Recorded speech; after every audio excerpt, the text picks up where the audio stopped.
Tabular method में हमने देखा ईओक्यू का डिटर्मिनेशन कैसे होता है। तो इकोनॉमिक ऑर्डर क्वांटिटी वहाँ फिक्स होती है जहाँ पर आपकी कैरिंग कॉस्ट और ऑर्डरिंग कॉस्ट बराबर हो जाए। इस टेबल को बेस बनाकर ही फॉर्मूला डेवलप करने की कोशिश करते हैं। ऑप्टिमम साइज जैसा कि ये टेबल बता रही है कि वहाँ पर होगी जहाँ आपकी कैरिंग कॉस्ट और ऑर्डरिंग कॉस्ट बराबर हो जाए। तो इसको हम कुछ नोटेशन दे देते हैं। मान लेते हैं एनुअल डिमांड डी से डिनोट की जा रही है, कॉस्ट पर यूनिट सी से डिनोट की जा रही है, कैरिंग कॉस्ट सी आई से डिनोट कर दें, ordering cost cost of order CO से डिनोट कर दें। तो देखिए फॉर्मूला कैसे बनेगा। फॉर्मूले के लिए जरूरी है इन चीजों को ध्यान में रखें जहां आपकी ऑर्डरिंग कॉस्ट और कैरिंग कॉस्ट बराबर हो जाए। तो सबसे पहले हम निकाल लेते हैं ordering cost. Ordering cost depend करती है नंबर ऑफ ऑर्डर्स पर। तो number of orders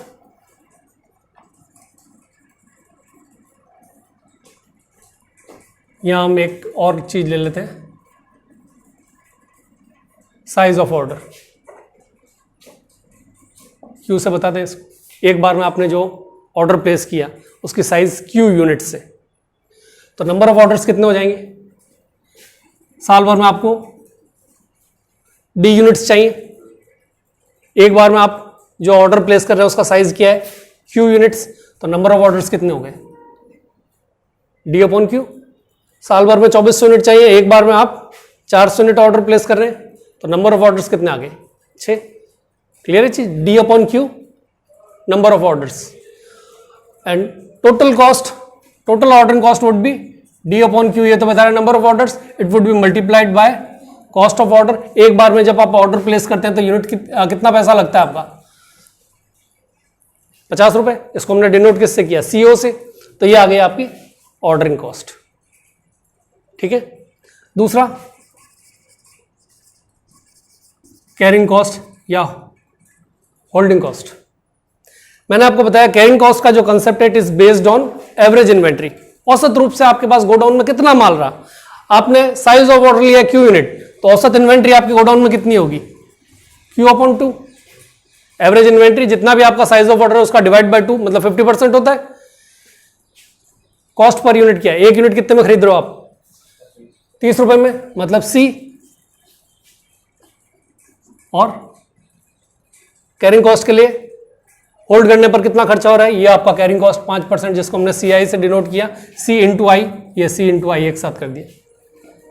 cost into inventory holding cost multiply कर लिया, मतलब 30 रुपए, 30 रुपए का 5% जो फिगर आ रहा है यहां आ गया। तो आपका ईओक्यू वहां पर डिटरमाइन होगा, निर्धारित होगा जहां पर ये दोनों चीजें बराबर हो जाए। तो इन दोनों को बराबर कर लो। तो D upon Q into CO, it should be equals to Q upon 2 into C I. Demand मालूम है, ये अननोन फिगर है, ये हमें कैलकुलेट करना है। How much quantity should be ordered. Ordering cost आपको मालूम है, एक बार में आप ऑर्डर करते हो तो कितना आपका खर्चा होता है?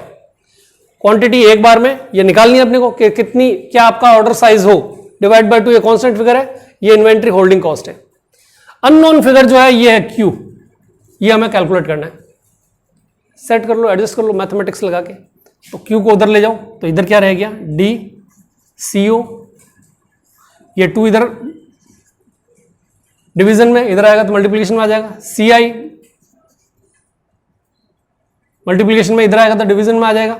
उधर क्यू है, ये क्यू डिवीजन में उधर चला गया तो क्या हो गया? तो 2D into CO upon C I is equals to Q square. इसका स्क्वायर हटाने के लिए इसका रूट ले लो, तो क्यू किसके बराबर आ गया? Root of 2D into CO upon C I. D stands for annual demand, CO stands for cost of order per order, C stands for cost per unit, I stands for inventory holding cost. ये अपना formula बन गया। अलग अलग books में इसके notation कुछ भी हो सकते हैं, लेकिन ये आपको रखना है याद कि D denoted for annual demand in units. जो भी रॉ मटेरियल है उसकी मेजरमेंट की जो यूनिट है, लीटर, मीटर, टन, किलोग्राम उसमें, और ये चीज हमारी एजम्पशन रहेगी यहां पर कि एनुअल डिमांड कैलकुलेटेड है, पहले से निर्धारित है और फिक्स है कि इतना ही एनुअल कंजम्पशन होगा। CO ordering cost per order, एक बार में जब आप आदेश देते हैं तो उसकी लागत कितनी आ रही है। C stands for cost per unit, जो आप रॉ मटेरियल परचेज कर रहे हैं उसकी पर यूनिट की कॉस्ट क्या है। और आई stands for inventory holding cost.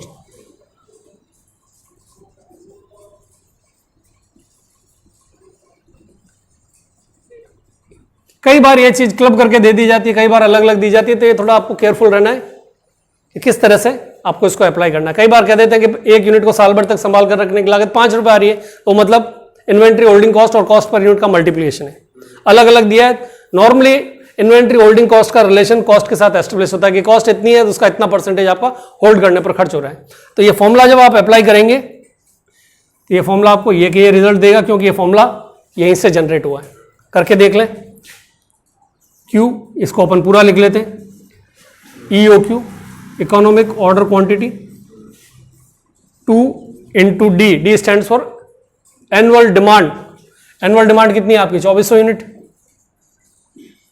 Into CO, CO stand for ordering cost per order. एक बार में आप आदेश देते हैं तो 50 रुपए आपके खर्च होते हैं। CI, C stand for cost per unit, it is 30 rupees, and I stand for inventory holding cost. Holding cost आपकी 5% है, इट इज 5%। कैलकुलेट कर लें इसको कितना आता है। 2400, 1,20,000, 2,40,000 होता है। कैलकुलेट करो कितना आता है। और 30 का 5% होता है 1.5। 1.5 से डिवाइड करो, इसको कितना आता है। 1,60,000।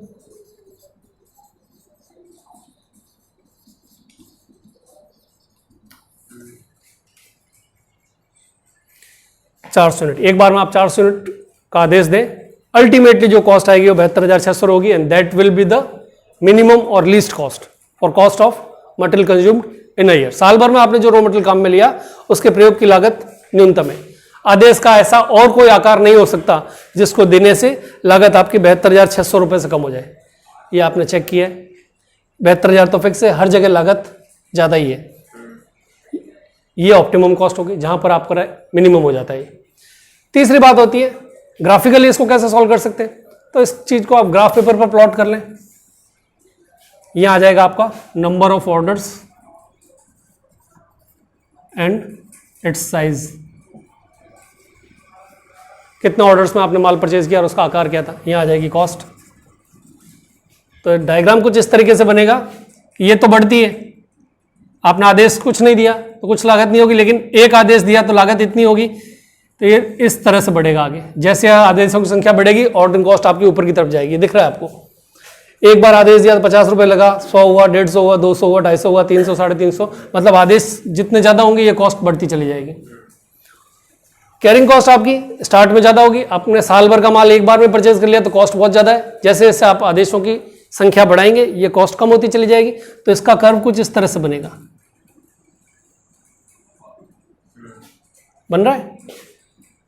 ये हो गया आपका ऑर्डरिंग कॉस्ट और ये हो जाएगा आपका inventory holding cost.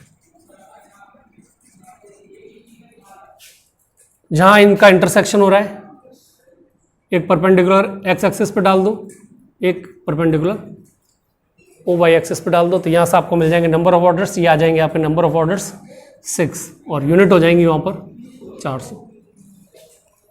Total cost का बनाओगे तो टोटल कॉस्ट का करीब करीब यूं बन जाएगा। इसको बढ़ाओगे टोटल कॉस्ट मिल जाएगी।